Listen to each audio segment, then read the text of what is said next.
بسم اللہ الرحمن الرحیم۔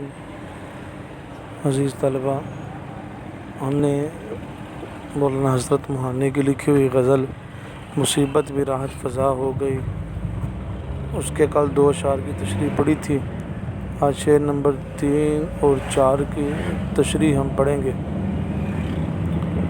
شعر نمبر 3 میں درماندہ اس بارگاہ عطا کا، گناہگار ہوں ایک خطا ہو گئی ہے۔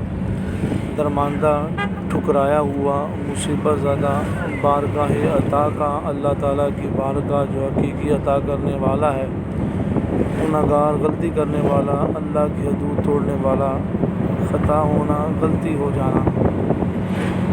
میں ایک مصیبت زدہ ٹھکرایا ہوا انسان ہوں، مجھے جو کچھ بھی ملا ہے اسی کی بارگاہ سے ملا ہے۔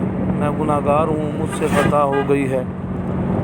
تشریح طلب شعر میں شاعر اپنی درماندگی اور بے بسی کا اظہار کر رہے ہیں کہ وہ ایک مصیبت زدہ ٹھکرایا ہوا انسان ہے، اس کے پاس جو کچھ بھی ہے وہ خالق کائنات کی بارگاہ عطا سے ملا ہے۔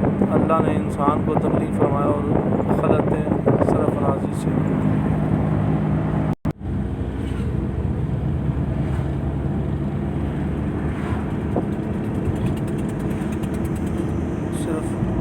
کائنات کی ہر نعمت کو دے دیا گیا۔ قرآن نے اسے اللہ کا نائب قرار دیا، جیسے کہ قرآن کریم میں اللہ تعالیٰ کا حکم ہے۔ ترجمہ ہم نے فرشتوں سے کہا کہ ہم زمین پر اپنا نائب بنانے والے ہیں۔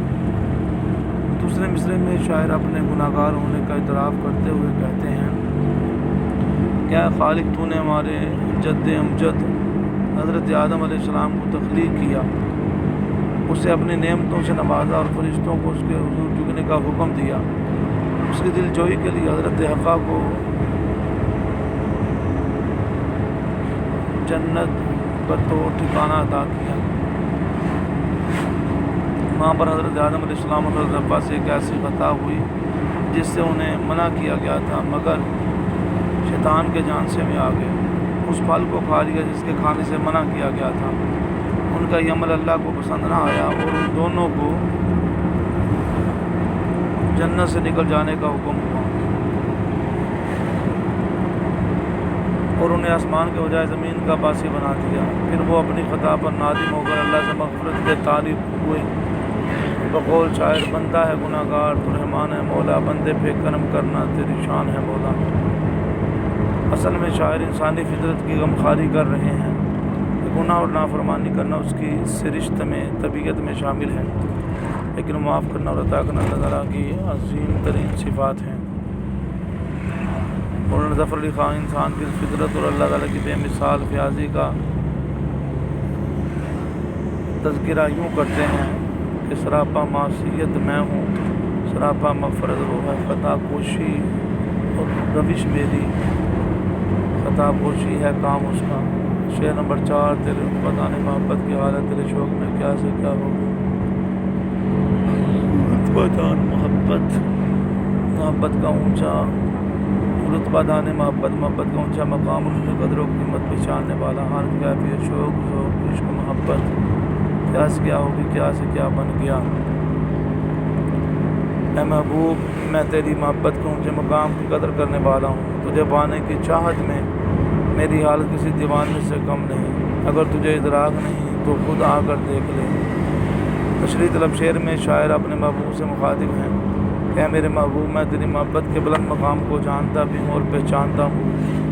تیری محبت میں میں اس قدر کھو گیا ہوں، مجھے اپنی کچھ خبر نہیں۔ دراصل شاعر کے اندروں میں محبوب کا سراپا ہے، محبوب کے غم سے غمگین ہوتا ہے ہونا اور محبوب کی خوشی سے تسکین پانا اس کی فطرت ثانیہ بن گئی ہے۔ جیسا کہ شاعر مشرق کا انداز ہے کہ تیرے عشق کی کیا چاہتا ہوں، میری سادگی دیکھ کے کیا چاہتا ہوں۔